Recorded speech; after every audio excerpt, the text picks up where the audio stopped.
we'll record it. Hi, everyone. We're back for a 5-minute chat.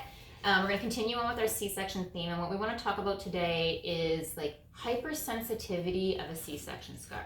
And if this has not happened to you, then I find that it's a very foreign concept to people. Mm-hmm. But if this is you, then you'll know exactly what we're talking about. And before we press play, we were just kind of talking about, sometimes I'll say to someone, I'll ask them, I'll say, have you had any trouble like looking at your scar or touching your scar? And they're like, how did you know that? Yeah. Because I said it's really common. Yeah.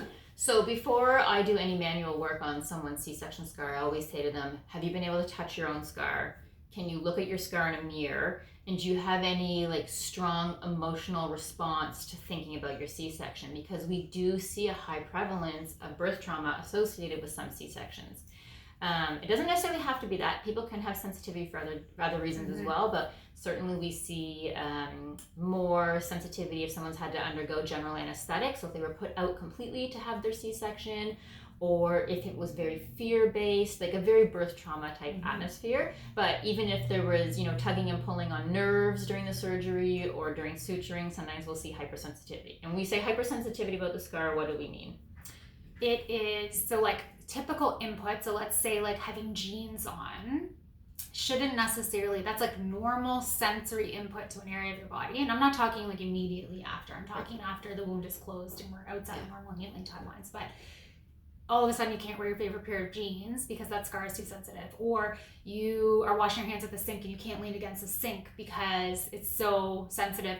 And sometimes it's even just clothing, like underwear, like pantyhose, normal sensory stuff that you can't tolerate because of hypersensitivity to the skin. So it can be hypersensitive to touch, pressure, temperature, textures. Yeah, so that's what we're talking about. So if that's you, listen up. So what do we want to talk about first? I want to start with you just had your C-section.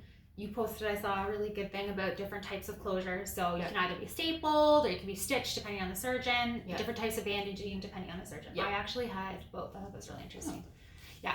So what's this, Katie? So this is scar tape. So this is after you have a scar. So 4 to 8 weeks after you've had your surgery, when the cap is gone, when the scab is off and you've got a proper scar, this is silicone scar tape. You can find silicone creams, but we find when it's embedded within the sheeting that because there's pants or clothing over top of it, the cream tends to get rubbed off. This tape stays in place. And I love this for the pressure too. Yeah, so it helps if you're having hypersensitivity. You can put it on just to act as a barrier so that things aren't rubbing against the scar, one.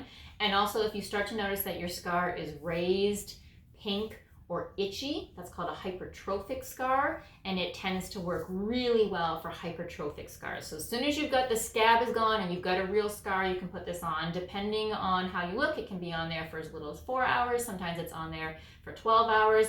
1 to 3 months generally is what we see. Yeah. So we've got a link for this. If you are interested in using this, I'll post the link to our online Amazon shop. You can always look on to our link tree and our social media, and it will show you all the different types of things that we use in the clinic. Yeah. Okay, so let's pretend I just had my C-section. I got my staples out. Mm-hmm. What are some of the things I should be starting with first to support my scar immediately? Right. So we want to. You want me to talk about ice, or do you want me to talk about touch? I can talk about ice. You talk about touch. All right, you talk about ice first. You do. We planned this. We could do a full 5 minutes on this. So I always say, people are like, oh, well, I missed the window to ice. I didn't ice immediately after. If you can ice immediately after, fantastic, because it is good for inflammation. Generally in the first 72 hours post-injury tissue disruption, okay? So that would mean like 72 hours post-surgery. Ice, though, is still fabulous drug-free pain reliever. So I would say there's 2 uses for ice: swelling and pain. After 72 hours, if you're having discomfort around the incision, ice is an awesome drug-free pain reliever. So 10 to 15 minutes, make sure you put something between the ice and the scar because you don't want to get your scar wet until you're healed. Like a cloth. Something to absorb the moisture. And please don't leave it on for hours and hours and hours. After you ice, you actually want skin to return to room temperature or like typical skin temperature, so that every 3 to 4 hours is plenty for pain relief. That's actually, we're at 5 minutes. So we're going to do part 2, and we'll do the desensitization in part 2. We've got so much to say about C-sections. Oh my God.